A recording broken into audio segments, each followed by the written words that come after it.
Hello everyone. So welcome back again to our channel Decoding RN. तो आज के इस वीडियो में लास्ट वीडियो जो हमारी थी वहाँ पे हमने बात किया था कि आपको किन किन टॉपिक्स पे ध्यान देना है और कंप्लीट हमने स्ट्रेटजी देखी थी कि कैसे सिलेक्ट होना है नॉर्सेट में। वो हमारा था बिगिनर्स के लिए। वो जो हमारे हैं जिन्होंने एक दो बार एग्ज़ाम दिया है वो लोग भी फॉलो अप कर सकते हैं। और आज के इस वीडियो में हम आपको बताएंगे कि नॉर्सेट 8 एग्ज़ाम जो है उसमें सिलेक्शन के लिए क्या क्या स्ट्रैटेजीज़ आपको फॉलो करनी है। मतलब कि कौन से सब्जेक्ट्स हैं जिन पे आपको बहुत ज़्यादा कमांड करनी है और क्या ट्रिक्स होते हैं जिससे आप सिलेक्शन ले सकते हो। सिर्फ नॉर्सेट के लिए नहीं है, अदर सेंट्रल गवर्नमेंट एग्ज़ाम में भी आप ये सब क्राइटेरियाज जो हैं वो फॉलो कर सकते हैं।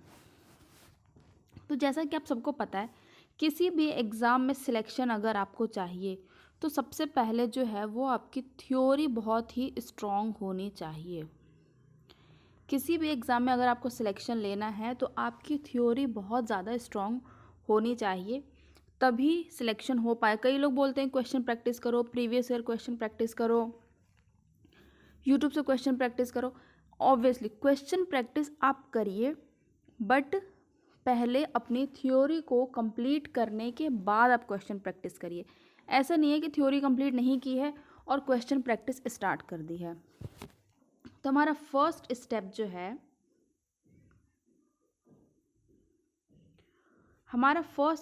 जो है, पहले थ्योरी, ठीक है, जो हमारा फर्स्ट स्टेप है वो हमारा है थ्योरी। ठीक है, तो हमारा जो थ्योरी है, ये हमारा जो कॉन्सेप्ट है थ्योरी का, ये हमें क्लियर होना चाहिए, हमारा स्ट्रॉन्ग होना चाहिए। थ्योरी के लिए मेजर सब्जेक्ट्स जो आप कौन कौन से फोकस करेंगे, देखिए फोकस जो है वो आपको सारे सब्जेक्ट्स पे करना है। ऐसा कोई भी सब्जेक्ट नहीं है जिसको आपको छोड़ना है, सारे सब्जेक्ट्स को आपको कवर करना है। बट है ना, कुछ मेजर सब्जेक्ट्स होते हैं, उनको आपको ज़्यादा ध्यान देना है। जैसे कि आपका आ जाएगा मेडिकल सर्जिकल नर्सिंग,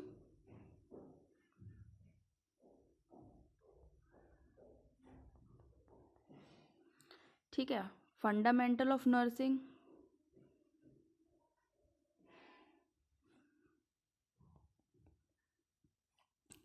आपको नेक्स्ट पेज पे सही से बताती हूँ थ्योरी में आपको क्या क्या करना है, थ्योरी में आपको कहाँ कहाँ ध्यान देना है।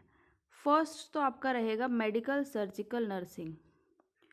कोई कुछ भी बोल ले कि साइकेट्रिक ज़्यादा आती है, ये सब्जेक्ट ज़्यादा आता है, ये सब्जेक्ट ज़्यादा आता है, ओबीजी ज़्यादा आई थी पिछली बार, ये ज़्यादा आता है, ये हमारे ना, ये एक्चुअली ऐसा होता है कि हमारे जैसे कि मान लीजिए कि आपको लगता है कि एमएसएन ज़्यादा आता है।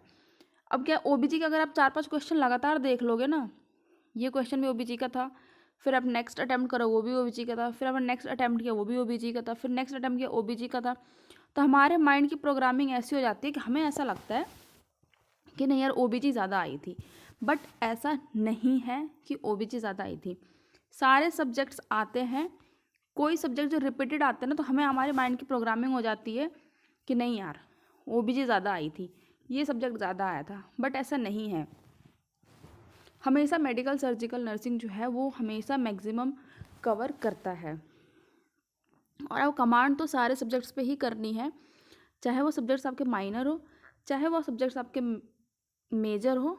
बट यहाँ पे जो मैं सब्जेक्ट्स बता रही हूँ इनको आपको तो बिल्कुल रट के जाना है। मेडिकल सर्जिकल नर्सिंग हो गया, फंडामेंटल ऑफ नर्सिंग हो गई, ठीक है, ऑब्स्टेटिक्स एंड गायनेकोलॉजी हो गई,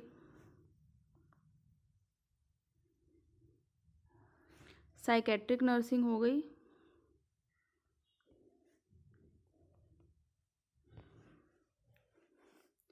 फिर आ गया आपका पीडियाट्रिक नर्सिंग हो गई, और हो गया आपका कम्युनिटी हेल्थ नर्सिंग। तो ये आपके 2 सब्जेक्ट्स और ये आपके 4 सब्जेक्ट, ये आपके 4 सब्जेक्ट प्लस वो आपके 2 सब्जेक्ट। तो ये जो आपके ओवरऑल 6 सब्जेक्ट्स है, इन पे तो आपको बहुत ही ज़्यादा स्ट्रॉन्ग कमांड करनी है। इन सब्जेक्ट्स में बिल्कुल भी ढील नहीं देना है, इन सब्जेक्ट्स में बिल्कुल भी छूट आपको नहीं देनी है, ज़ुबान पे रट के जाना है। तो पहली चीज़ आपको करनी है वो करनी है आपको थ्योरी कंप्लीट। ये हो गए आपके मेजर सब्जेक्ट्स। अब अगर हम बात करते हैं जो हमारे माइनर सब्जेक्ट्स हैं,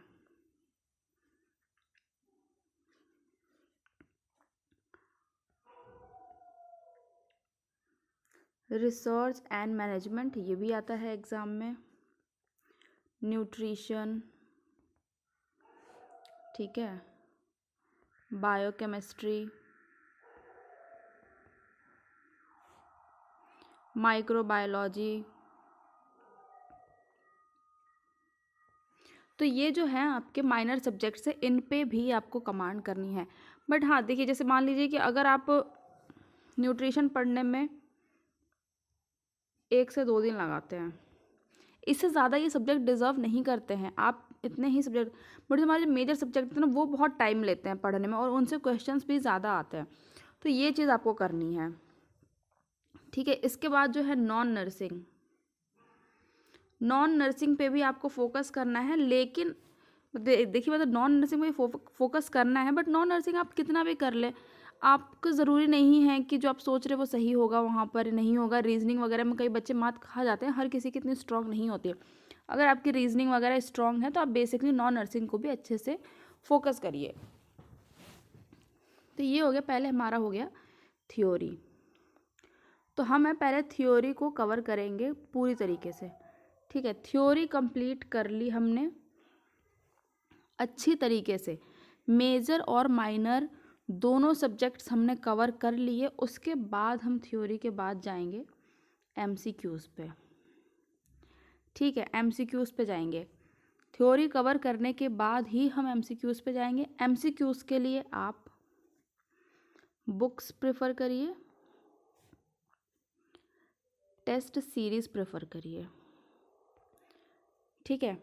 एमसीक्यूज़ के बाद आप प्रेफर करिए बुक्स, आप प्रेफर करिए टेस्ट सीरीज़। यूट्यूब को भी आप प्रेफर कर सकते हैं, बट जो रिलायबल यूट्यूब चैनल से आप उनको ही प्रेफर करिए। हर यूट्यूब चैनल पे जाने की ज़रूरत नहीं है, हर जगह अपना टाइम वेस्ट करने की ज़रूरत नहीं है। जो यूट्यूब चैनल रिलायबल है आप वहीं जाइए। जब भी आप एमसीक्यू सॉल्व करते हैं तो हर आंसर का, एवरी आंसर का आपको रेशनल पता होना चाहिए। हर आंसर का आपको रेशनल पता होना चाहिए कि ये जो आंसर करेक्ट है, मतलब 1 2 3 4 आंसर दे, तो अगर थर्ड आंसर करेक्ट है तो क्यों करेक्ट है, ये दोनों तीनों गलत क्यों हैं, तो ये चीज़ आपको पता होनी चाहिए। आपने थ्योरी कवर कर लिया, थ्योरी आप कहीं से भी कवर करिए, सेल्फ स्टडी से करिए, बुक से करिए, कोई भी कोचिंग लीजिए, ऑनलाइन लीजिए, ऑफलाइन लीजिए, वो सब आपका पर्सनल है, वो सब आपका पर्सनल बजट है। आप अफोर्ड कर सकते हैं आप ऑफलाइन जाइए, आप अफोर्ड नहीं कर सकते हैं आप ऑनलाइन करिए। मैंने तो ऑनलाइन कोचिंग लेके ही 562 रैंक सिक्योर करी थी, तो if I can you also. तो आपको क्या करना है, आपको करनी है थ्योरी, उसके बाद आप जाएंगे एमसीक्यूज़ प्रैक्टिस पे। एमसीक्यूज़ प्रैक्टिस में आप टेस्ट सीरीज़ लीजिए और बुक्स प्रेफर करिए। बुक्स आपको कौन प्रेफर करनी है, सबको पता है, target high, PR Yadav, NCLEX, यही सब आपको बुक्स प्रेफर करनी है। आलतू फालतू जगहों पर नहीं जाना है,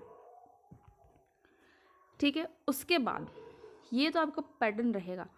उसके बाद आपको वही है हमारा 7 to 8 आवर डेली पढ़ना है, नो डाउट, इसमें कोई कंजूसी नहीं करेगा।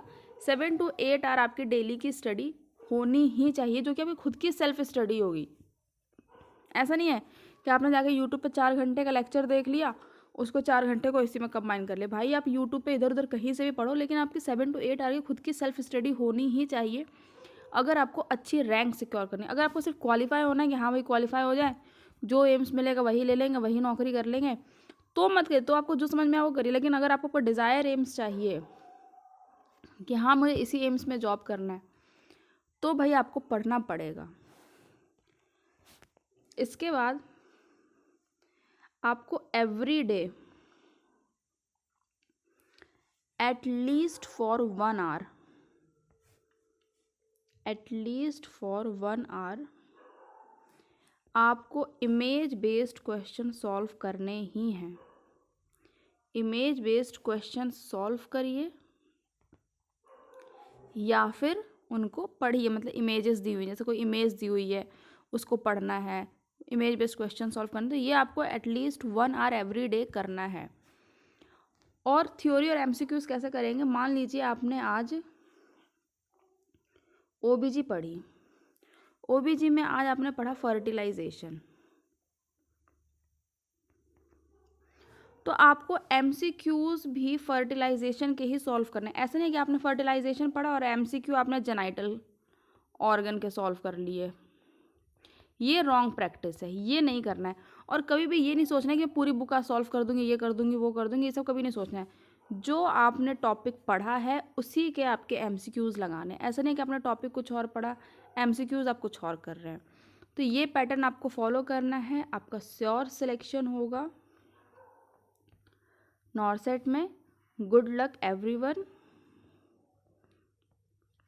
and give love and support to this video, and if you found the video attractive, please subscribe the channel.